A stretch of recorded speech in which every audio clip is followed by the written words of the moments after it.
9 o'clock. I'm going to go ahead and call the meeting to order. Start with the Pledge of Allegiance.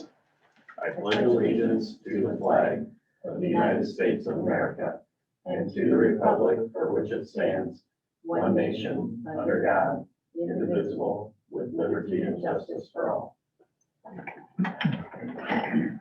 Good morning. Hey, Next is the approval of today's agenda. make a motion to approve today's agenda. I'll second that. It's been moved and seconded. Any discussion? Hearing none, all in favor say aye. Aye. Motion carries. Now we have this approval of the minutes of 9:23 and 9:30 of 2020. To approve the minutes as presented from September 30th of 2020. I'll second it. Any discussion? Hearing none, all in favor say aye. Aye. Motion carries. Next is approval of claims for payment of 10/21/2020. I'll make a motion to approve the October 21st, 2020 claims for payment. I'll second that. It's been moved and seconded. Any discussion? Hearing none, all in favor say aye. Aye. Motion carries. I have no utility permits, secondary roads. We are starting to get ready for winter, so good times had by all.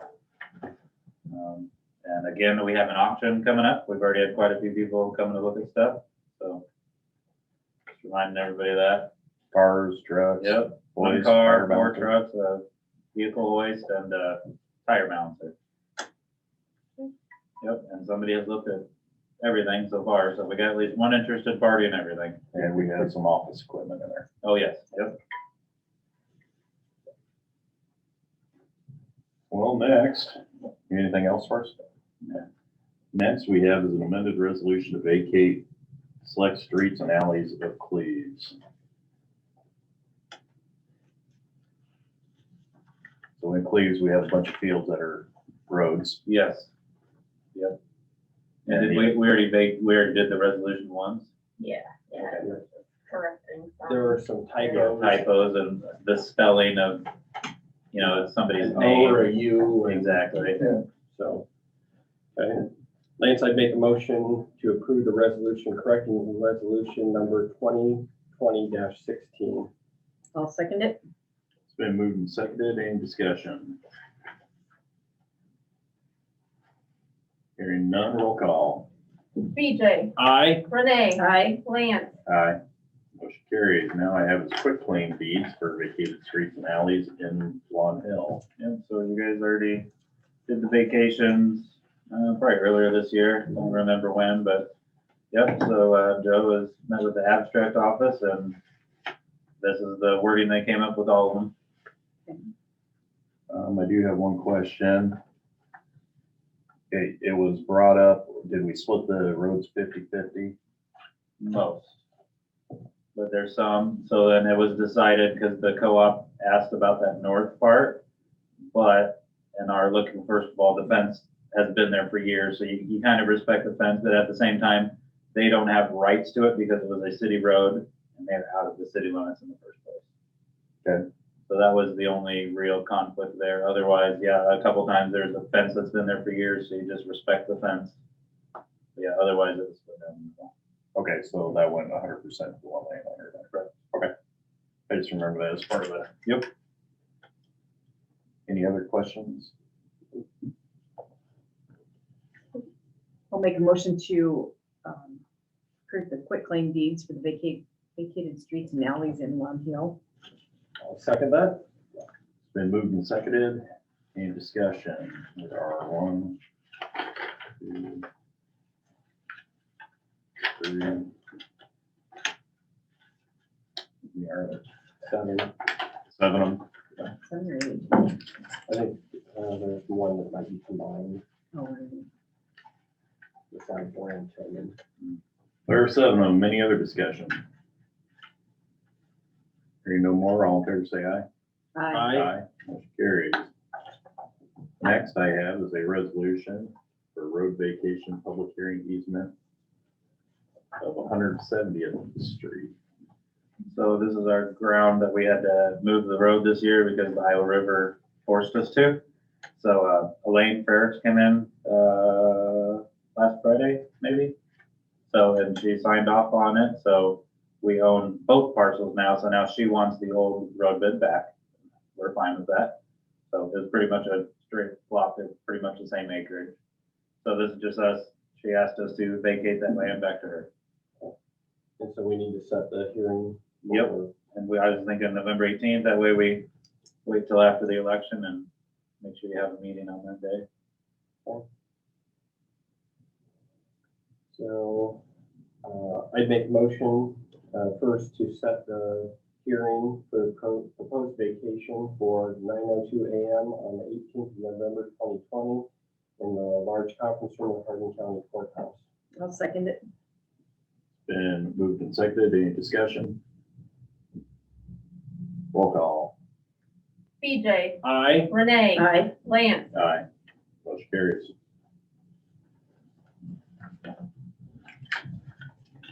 Next is an application for use of courthouse grounds. Lance, I'll make a motion to approve the use of courthouse grounds. Applicant Julie Dunn. Name of event is Hold the Line on Rights. It's a vigil. Use date, November 7th, 2020, 10 a.m. to 4 p.m.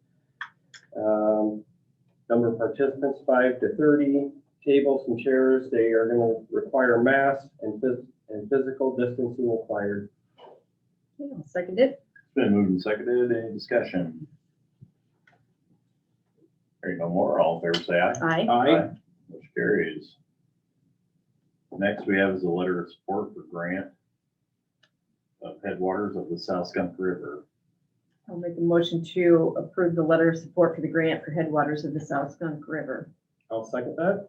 It's been moved and seconded. Any discussion? This is requested by the Story County Board and help supporting a grant for them. And that's a new watershed that we joined. Right. Any other discussion? Hearing no more, all in favor say aye. Aye. Motion carries. Next I have is the approve the Wage Works open enrollment. We approved half of it. We did not set the dates for the open enrollment. All right. I'll go ahead and make a motion to approve the dates of Monday, October 26th through Friday, November 13th, 2020 for the open enrollment dates. I'll second that. It's been moved and seconded. Any discussion? Hearing none, all in favor say aye. Aye. Motion carries. Next I have is to change status in the sheriff's office. Lance, I'd make a motion on the hiring of Jordana Cahey as a permanent part-time dispatcher at the rate of $16.48 an hour effective October 27th, 2020. I'll second it. It's been moved and seconded. Any discussion? Hearing none, all in favor say aye. Aye. Motion carries. Lance, the second change status for the sheriff's office would be that of Matthew Gagne, effective October 13th, 2020. It is a discharge as a permanent part-time correctional officer. I'll second that. It's been moved and seconded. Any discussion? Hearing none, all in favor say aye. Aye. Aye. Motion carries. Now we have on the agenda is a motion on property at 1309 11th Street, Eldora, Iowa. That's that house habitat. Next to you. So you requested that we do some training in there and then burning it down. Yes. Why don't you come up, Thomas? I'll get you next anyway. So the house belongs to the county and the EOC would like to eventually make a parking lot out of that. But before we do that, we'd like to. Yeah, so I talked to the Eldora Fire Department, Fire Chief, Aaron Clemens. And because that house is in the shape that it's in, I mean, it's something we're gonna burn down, but it's in good enough shape to be able to use that as training for SCBA, search and rescue and things like that for the fire departments. So we'd like to be able to use it initially for training, with smoke it up with theatrical smoke, do training in there. And then after that, then Eldora Fire Department has said they would be willing to head up burning that down. And it won't be a problem. We actually did, Redcliffe did a burn of the structure that was even closer to buildings than than the house is, and didn't have any damage to the building from the fire because of the water curtains and things that they used, so we should be good there. Okay. So when they do a controlled burn, who's liable if something does happen? They,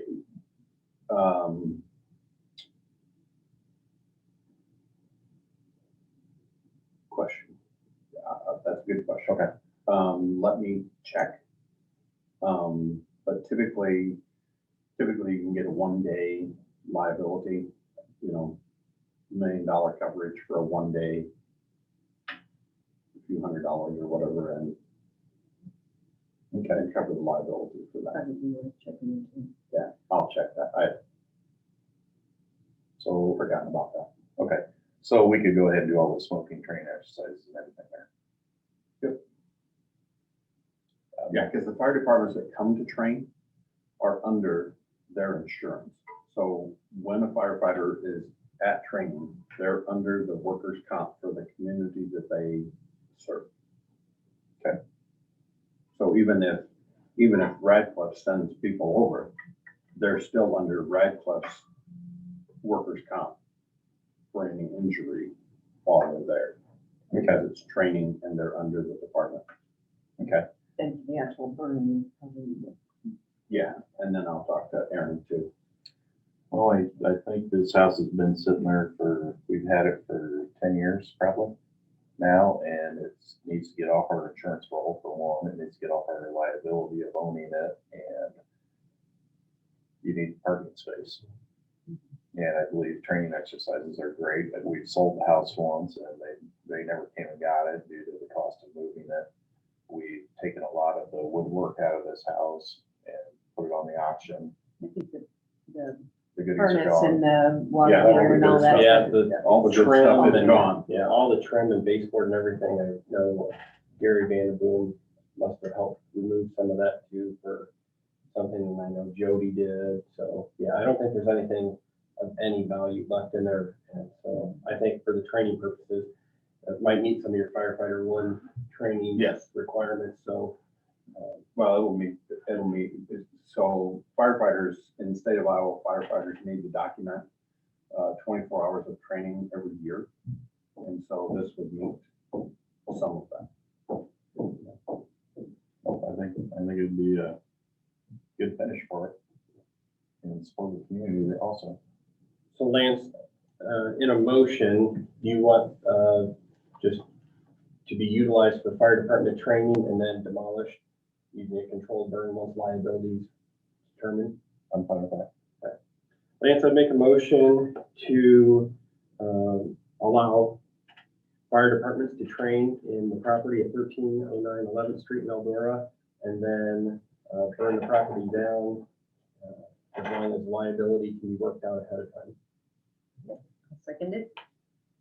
It's been moved and seconded. Any discussion? Do you know when approximately this is going to happen? So the training, we could probably do the training over a few months. I would not anticipate being able to burn it down until spring. We might do it in the wintertime, but it gets a little more difficult to do those once the weather turns. So it'll depend on weather, but I would say it'll be 2021 before it gets burned. And then the last of the remains, would that be something the county could come in with a hoe and take out and complete that? Or what do you think, Lance, Renee, Taylor? I don't think we can use our secondary roads equipment on there, can we? Is emergency management? Well, it's actually county that owns it. I don't know, can we? You could, yeah. I'm just curious about that last demolition part. Yeah, we'd have to take the base, we have to get the base remains out, haul them out to the landfill or bury them. I mean, If you're it's just gonna be a Can you parking bury 'em lot, so it could be outside? buried on site, right. Yeah. as long as we check with the DNR. Okay. There's not gonna be anything. So that was just my concern of that last little bit If we of can utilize our own equipment, I wouldn't try. I'll to. do I will put a plan together on that and bring it back to And if anybody's concerned, I mean, they'll have to test for any asbestos and any other hazardous materials ahead of time, so that'll all be documented, so. And those don't, asbestos, I can go in and take samples of all the things that are possibly. And then those are $25 a sample. I can run those down to Slater. They just charge us back the $25, and as long as we do it proper, the samples are, yeah, we need to take samples. It doesn't have to be anything special. I've done it for multiple fire departments over the years. Go in, take samples of everything, and it looks like it could have asbestos in it, run it down to Slater. They run it less than 24 hours. We got results back and we're ready to move forward. Okay. Yeah, there's one other thing I was gonna point out on that. Oh, the landscaping, making sure we landscape so we don't affect other properties. Right. When we do the parking lot. So that'll come down the road, hopefully able to work with Taylor's office and being able to grade and survey that so that we get the slopes correct and make sure we have the right drainage and all that stuff. Nope, sounds good. Is there any other discussion? Hearing no more, all in favor say aye. Aye. Motion carries. Thank you, Thomas. Now let's go to emergency management update. All right, the COVID, I don't have the latest numbers in front of me. Did not look at the email, but I know we've had increase in the COVID rates. Ellsworth College has it on their website that they've had quote unquote an outbreak there. There's been a bunch, and public health has been going up there almost every day doing testing at Ellsworth College. Hubbard Care Center has been in outbreak status. And I've been supplying PPE to Hubbard Care Center because they are in outbreak status and can't get their supplies. So I'm able to order their supplies from the state and get their supplies in yet from the state as long as they're in outbreak status.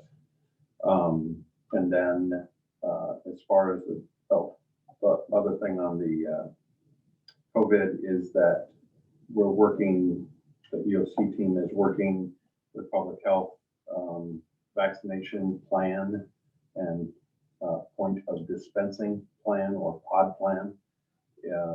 Public health's been working on that, and we're still getting new information that changed again on yesterday's meeting from public health in how that was going to roll out. So the vaccination thing is something that just continues to evolve every day. And there's no idea when vaccination is coming out, but they're requiring the plans to be put together. So we're working on that. Then as far as the derecho, back up, COVID, we have submitted. So as the county and EMA, we've spent about $39,000 on all of the COVID expenses. That includes the glass upstairs, it includes the temp machines, it includes all the PPE that I purchased through the processes to try and keep us on top of PPE. So that's all been turned into the state.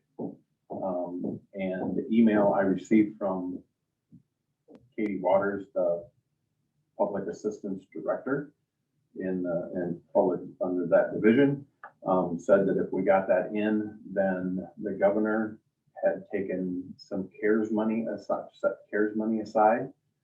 And so the 15% that we would, as a county, we would usually take up in our share.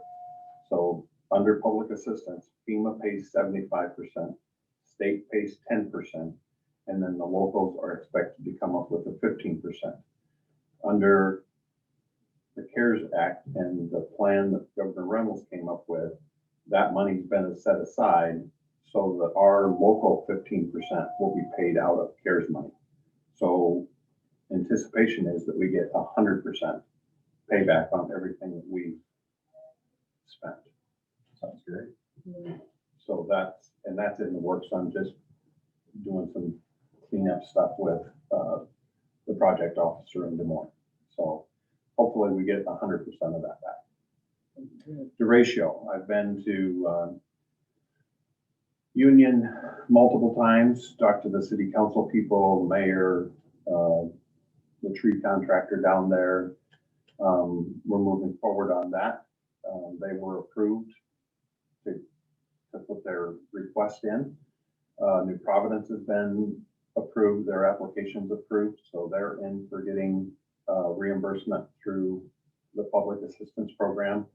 And Witten, I'm working with Aaron Cross, the mayor of Witten, in making sure that they get everything, all the documentation and stuff. They're just now working on getting a contractor in to take care of the trees and stuff that they didn't initially take care of.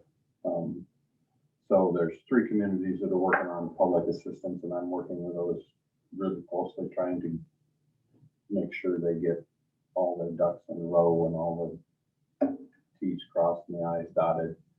So that when the project officer comes from Des Moines, they should be able to put their stuff in a spreadsheet and move forward. Do we have anything else? I just had one person ask me this morning, burn ban still in effect for the time being? I Yes. assume. Yeah, so I've been asked about that. The fire chiefs asked for that 2 weeks ago, maybe, because we had so many fires going on and we had so much standing corn. We've talked about it just this last week. We anticipate that probably will be a week or 2 yet. But with the forecast this week and what's coming, we may take it off earlier than that. But so I had a call this morning also about that. And so the burn ban is specifically that there's no open fires. That means in town, in the country, no matter where you live, you can't have an open fire. You can't burn leaves, you can't burn whatever in an open fire. The one exception to it is recreational fire. So if you want to go camping and have a campfire at a campsite, or if you've got a fire ring in your backyard and you want to sit out and enjoy a campfire in your backyard in a fire ring, then you can do that. If you typically live in the country and burn your trash in a barrel, then as long as that barrel has a grate over the top of it, so things can't just get sucked out of there by whirlwinds and things in the windy days that we have, that's okay too. You just can't have open or open pit fire. I had somebody the other day that we had to go put the fire out because they had a large pit full of trash that they'd lit. And so nobody around it, it was unattended, and it was burning during the burn ban. So fire department went out and put it out. They get charged for that thing. I think so. Number one, it's unattended fire, and a fire department can go put out any unattended fire. If you're not out watching the fire, the fire department can go put those out in a heartbeat. But with the burn ban actually, the paperwork showed that it's a misdemeanor. So it's a punishable offense to even light a fire during the burn ban, unless you have a permit from the fire chief. Answered all my questions on that one. Any other questions, comments? Then I will go to, Thank you, Thomas. Thank you. yeah, thank you. So I had this put on there as change the date for cancel the 11/4 regular meeting. We've done it sometimes we haven't, but following the election, I know the auditor's office is busy that night, the night before, and do we really want to pull them in to take minutes for the meeting? Do we want to change the date, or can we get by without having a meeting that day? I did email back and forth with Jessica on that. I didn't offer up the changing the date. I mean, I think anytime during that week, just from my experience, is hectic. So, my recommendation, I'm still open for discussion, but my recommendation would be that we just cancel the meeting that week and also cancel claims. for that week. Okay. Since we do claims every week now, Is that a I think motion? canceling once. I will make an emotion. I'll make a motion to, cancel the meeting on November 4th, 2020, and also, claims for payment that week. I'll second that. Been moved and seconded, any discussion? There's always been, when we cancel doing a regular claims writing, there are things that come up that absolutely have to be paid. And they've had to do handwritten, so, you know, if it's something that has to be, that's gotta be paid that week, or it's gonna be doing or charged a fee, We can still do a handwritten. handwritten's only. I would just ask you to change the date for the next week then, because that Wednesday's a holiday. I wouldn't want to go 3 weeks without paying a claim. Oh, Veterans Day is the next Wednesday. you're right. And we do have to meet on, what, Monday or Tuesday to canvass? Tuesday. Tuesday. So we could do a We'll regular. just do our regular meeting maybe on Tuesday and take claims that day. So do you want to change this, Well, we can still use. cancel this one and then, And make a second motion. you know, the agenda is, Or we can do It's that. only on this Do it one. next week. Sure. yeah, we can deal with the following one next week. Okay. So the motion is to cancel the meeting of 11/4/2020 and claims. And claims rating. Any other discussion?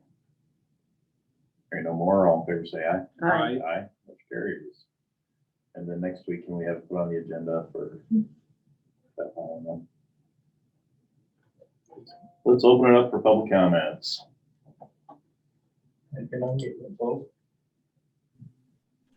Lance, this is Donna again. Donna? Iowa is one of 14 states seeing peak hospitalizations with record numbers nearly daily last week. Iowa is also red on the map, not just for the number of new cases, but also for the number of deaths. Dr. Baith of Unity Point Hospital in Des Moines has said this virus is absolutely winning right now, and we are on the defense. Lack of personal safety measures is the cause, especially in the rural areas. Across the board, we have the 4th highest positivity rate in the country. Across the board, 20+% in spite of what the state website states. This is not caused by increased testing. Increased testing is caused by increased spread and contact tracing. Since Friday, depending on which numbers you accept, we have already had either 21 or 36 new cases. Beyond the 18 from Ellsworth College last week, there has been an additional 16, totaling 34. It's a basic fact that those that do not get tested or do not show many symptoms continue to increase the spread. This is not about politics. And it is a fact that the only way to decrease spread, the magic bullet, is in fact wearing masks. Thank you.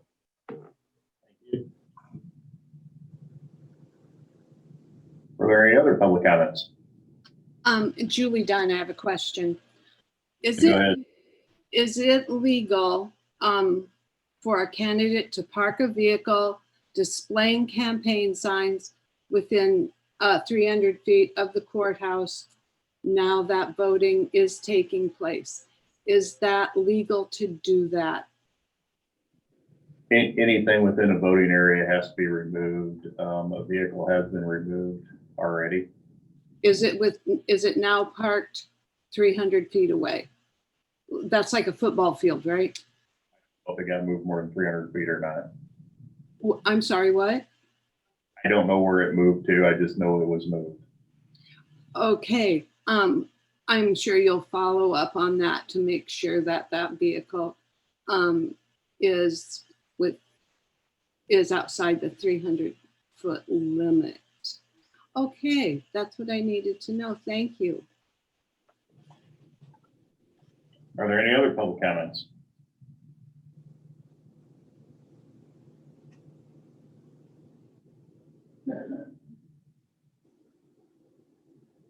Hearing no other public comments, I can go to other business. In other business, we have a letter from District Court Judge John Finn. Did somebody want to read that? I got another one to bring up too.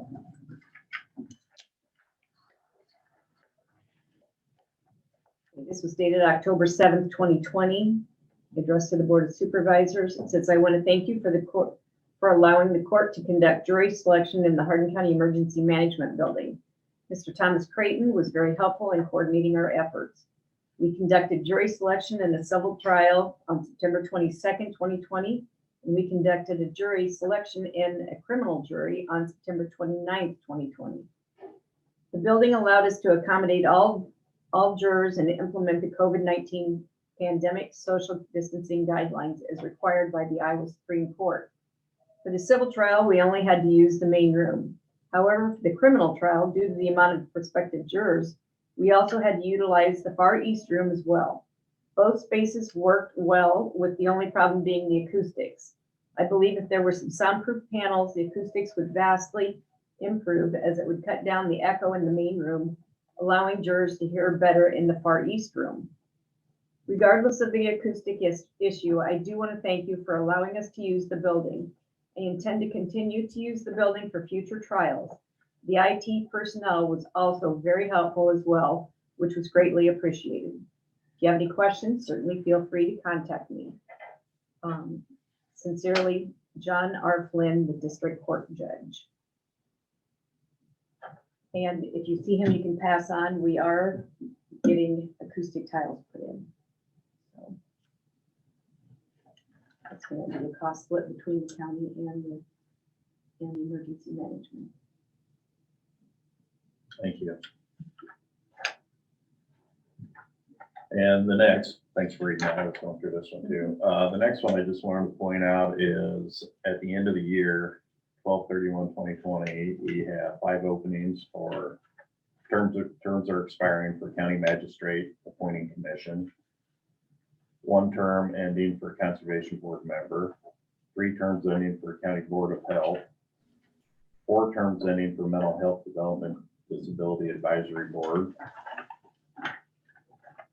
2 terms ending for zoning commission, 2 terms ending, or 1 term ending, 1 term still vacant for zoning board of adjustment. All the board of condemnation, they get renewed every year, so if anybody would like to be on there, please contact us. 2 for Pioneer Cemetery. Greenbelt Home Care Board has 3 on there, but I think this has changed. One of these won't be replaced. We only have a 3-person board now, correct? BJ? Correct. Yeah. So that would just be 1, and that would be our supervisor, so we would appoint that one. Township trustees. I'll go through those on another day. We appoint some are still elected on. I don't think we have very many elected, but I just wanted to point out at the next meeting, maybe we should start taking time for applications for these commissions to be submitted. Usually do that, those appointments in December. But let's get the applications in, so it gives us time to Yep. go through them. So if we could have that put on the agenda. I just wanted to throw out there, we have quite a few openings coming, not saying a lot of people will get replaced, but Right. it gives people the opportunity to get on there. Any other business? Lance, this is Donna again. Go ahead. I would like to ask the board to make it a requirement for the courthouse for everyone to wear a mask when they go in to vote, at least until the end of election day, for the sake of safety.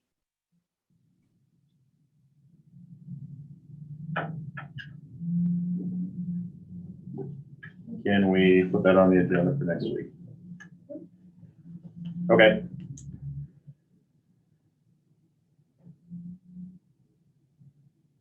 Any other business?